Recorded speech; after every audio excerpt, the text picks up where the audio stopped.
There's an intercrop of white salsify and radishes. I've been picking radishes the last couple mornings and eating them for breakfast.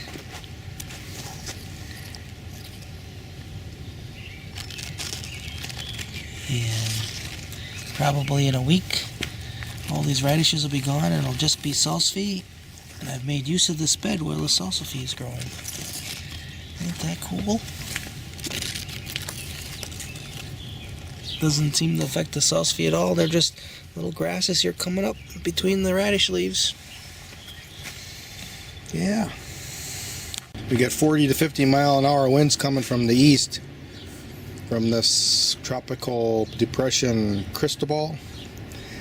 So I went ahead and I screwed this piece of plywood in here so these Swedish soup peas don't get whipped around with the wind, and they're so tall now, if they lose their grip they'll just bend over and break in half.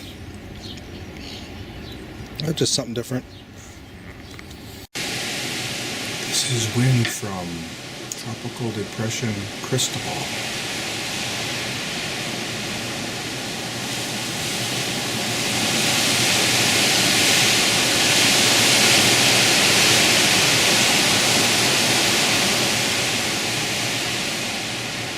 This is my new main crop garden number 7 that I formed out of a big pile of aged cow manure. I was going to do corn, beans, and squash, and I guess I do have a couple squash in there way in the corner with some butternut squash. But we had an excess of pumpkin plants. These are little pie pumpkins.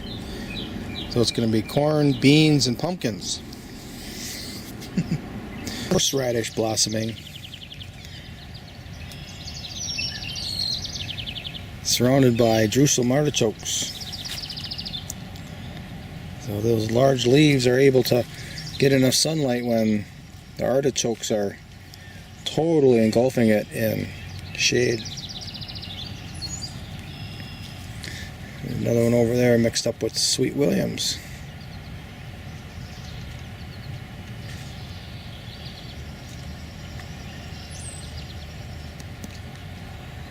It looks like this quince wants to make some fruit.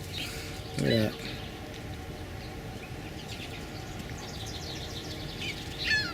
We'll find out soon. Alright, you can focus. There we go.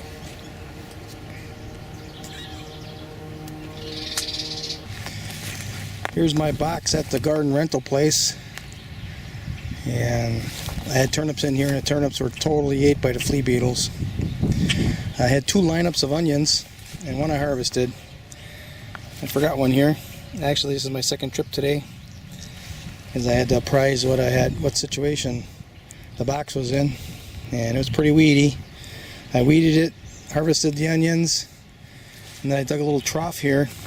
I put my compost in. Here's a piece of it right here. And covered it with straw. There's like a little trench right here. We're supposed to get a downpour from that tropical storm coming up from the Gulf Tuesday night, and it's Sunday afternoon now. So what I'm believing is going to happen is that trough's going to fill up full of water and soak into the ground, and there'll be water for these salsify, white salsify. I've got some white salsify intercropped with the onions too.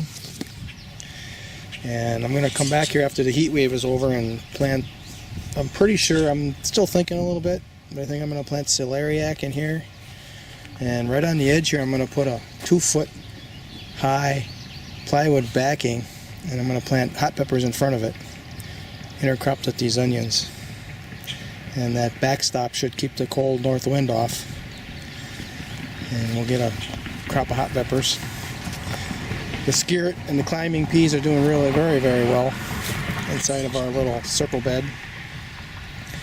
I had peas planted on the outside. It looks like they've been ate down.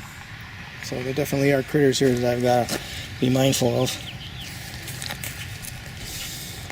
I brought some of my ferment water to catch flea beetles and leave that sitting right there. I planted a skirret on the outside, see if there's any critters going to eat that. So far, nothing. And these onions here, I'm definitely not going to harvest. We'll let them grow babills. I'm going to come back when I plant the celeriac and the hot peppers, and I'm going to cover this area with newspaper, you know, work around the onions, and then straw. That'll keep the weeds down. I want as less amount of visits as possible here. So everything's looking pretty good. I cleaned the onions right here, and all the greens I put here on the edge. Let's see if I can get some of the straw. See, there they are. And I put straw over the top. Worms will come and eat that. Leave some fertilizer behind. So that's the plan, Stan. There it is. Let's get a picture. There we go.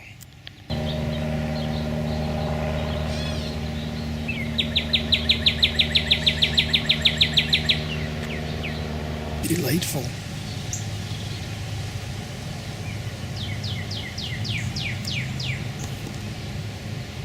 Those are Sweet William.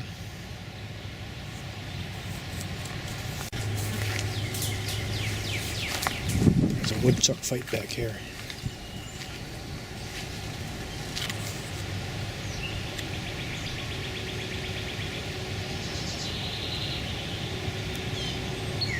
That is a woodchuck.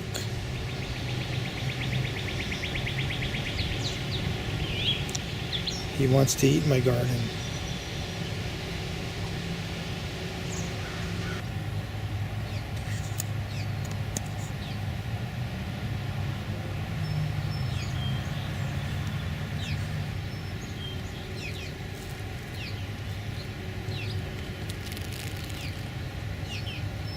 Hear that bird chirping? Look at, got some eggs in here. Look at that. Those are interesting color too. I'll have to see what kind of bird that is. Where is it? Oh, it's a cardinal. Look at that. That's cool. I'm a cardinal. Oh, she's mad.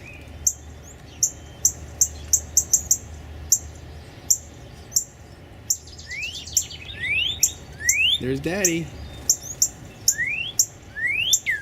There's Daddy right here. See that? There's Daddy.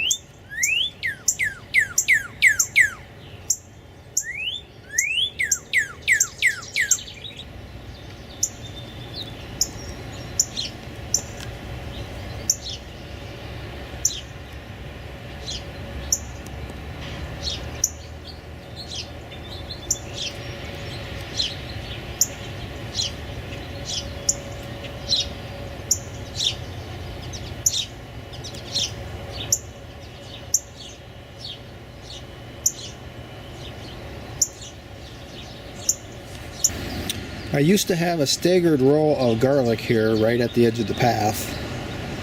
You can see where I've disturbed the soil there. I took out the inner row. I'm making more room for the potato onions. And look at, there they are. Then I changed my mind. Let's make more room for the potato onions. I took out the other row too. Nothing wrong with having a whole bunch of garlic in stock. Look at all that. Yeah. And here they are washed up. Next step, cut off the roots and stems. I doubt there's ever been a picture like this before. And that is the end result. These will keep in the refrigerator for a couple weeks. I did trial them this morning to make sure they weren't too hard, because we're getting to the point where that's going to happen. They harden right up in there. They may still be edible, but they're not palatable. At least not in this form. I suppose if you pounded them and cooked them 15 times or something, they would be. So they're good to go. And now we got a fresh batch of garlic. Isn't that nice?